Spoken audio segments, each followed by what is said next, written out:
Salut tout le monde. Dans un climat régional déjà tendu, le Proche-Orient est de nouveau secoué par une série d'événements aux conséquences potentiellement explosives.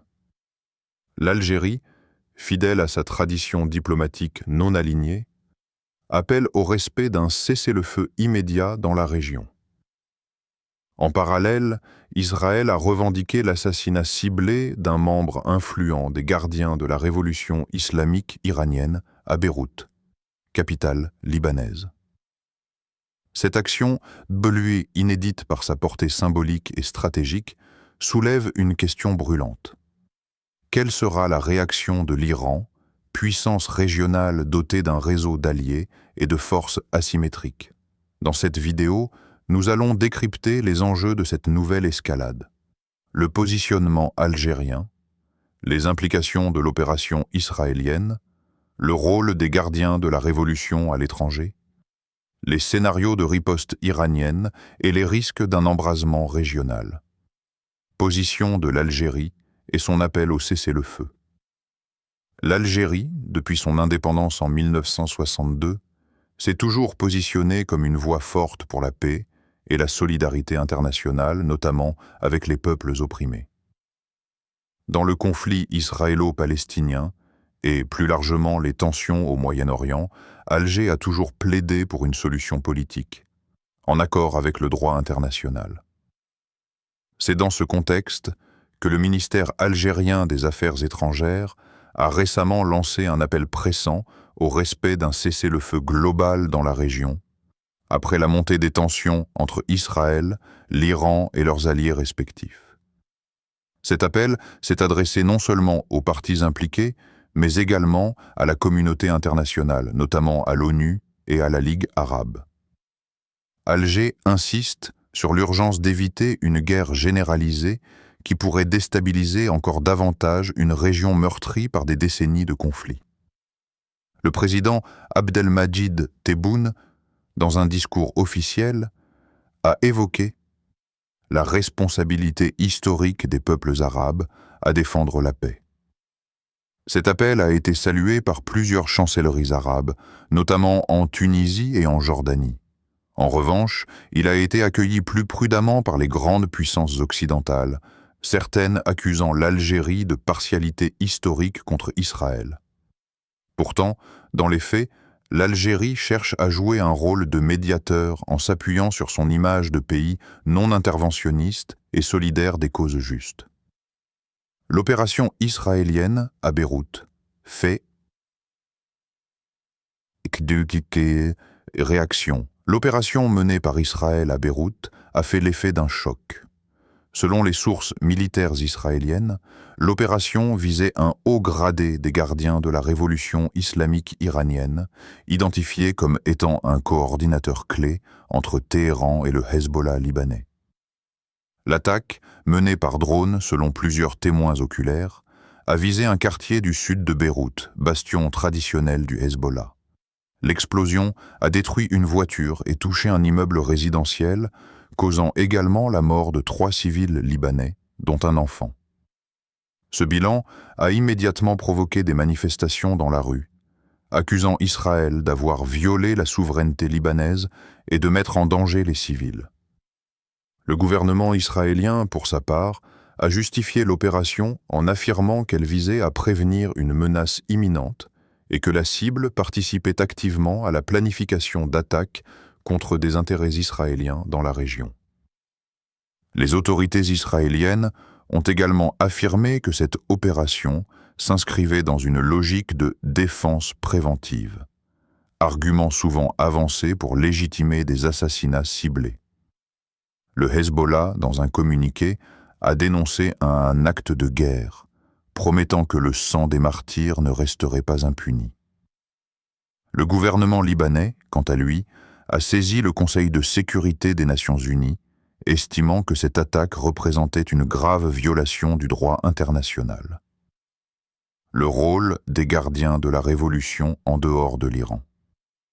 Les gardiens de la Révolution, ou Pasdaran, forment une force militaire d'élite directement rattachée au guide suprême iranien. Depuis les années 1980, leur rôle dépasse largement les frontières de l'Iran. Ils sont présents dans plusieurs pays, notamment via la force Al-Quds, une unité spécialisée dans les opérations extérieures.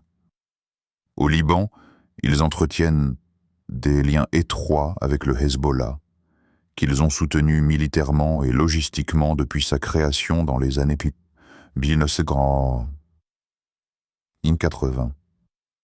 En Syrie, ils ont combattu aux côtés du régime de Bachar al-Assad, notamment contre les groupes djihadistes. En Irak et au Yémen, ils soutiennent diverses milices chiites dans une logique d'expansion de l'influence iranienne et de résistance à l'influence occidentale et saoudienne. Ce réseau transnational leur permet d'agir par procuration, en évitant souvent l'implication directe de Téhéran. L'assassinat d'un haut cadre à Beyrouth est donc bien plus qu'un simple coup tactique. C'est une attaque frontale contre l'un des leviers les plus puissants de la stratégie régionale de l'Iran. Réaction probable ou possible de l'Iran. L'histoire récente montre que l'Iran ne laisse jamais passer ce type d'attaque sans réponse. En janvier 2020, l'assassinat du général Qassem Soleimani par les États-Unis avait déclenché des représailles iraniennes sous forme de tirs de missiles sur des bases américaines en Irak. Toutefois, ces réponses sont souvent calibrées pour éviter une guerre totale. Dans le cas présent, plusieurs scénarios sont envisageables. Réponse indirecte via le Hezbollah. Le Hezbollah pourrait lancer une série d'attaques ciblées contre Israël, notamment dans le nord du pays. Ces actions seraient revendiquées par le Hezbollah, tout en laissant planer l'ombre iranienne. Attaque cybernétique. L'Iran a développé des capacités cyber significatives. Une cyberattaque contre des infrastructures israéliennes est une option probable. Riposte en Syrie ou en Irak.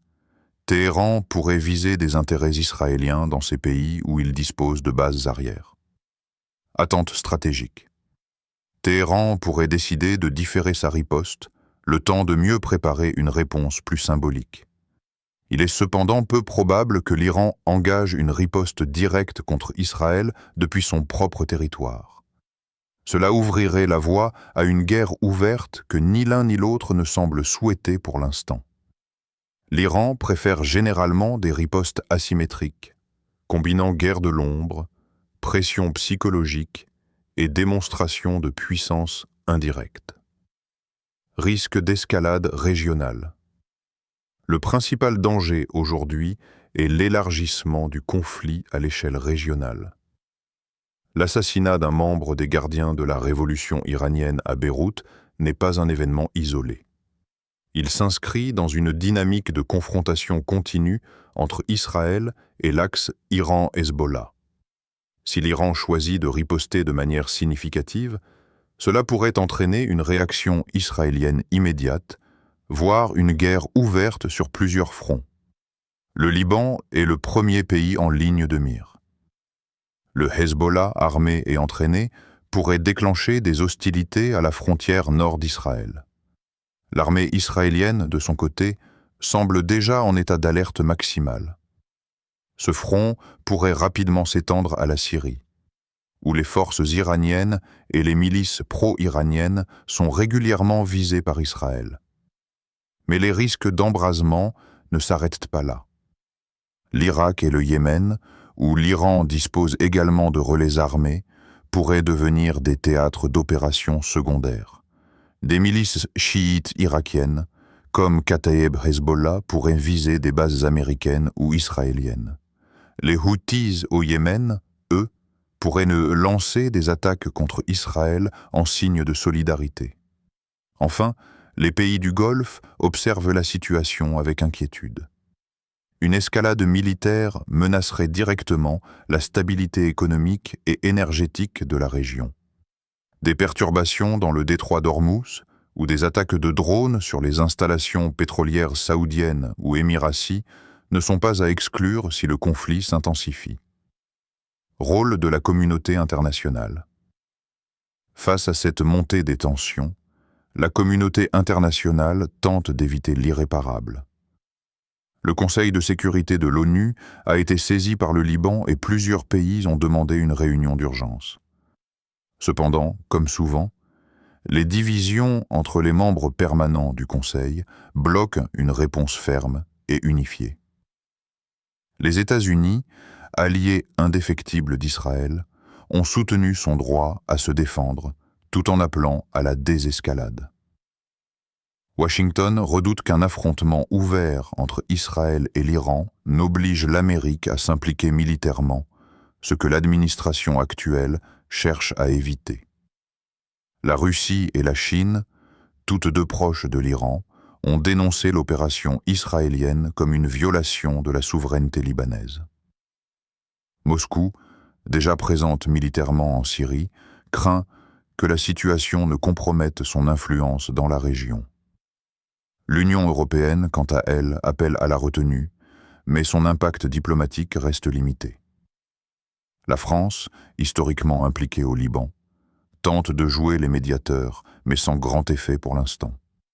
Enfin, les organisations internationales, comme la Ligue arabe ou l'Organisation de la coopération islamique, appellent à un cessez-le-feu, mais elles sont divisées en internes et souvent impuissantes face aux grands acteurs du conflit.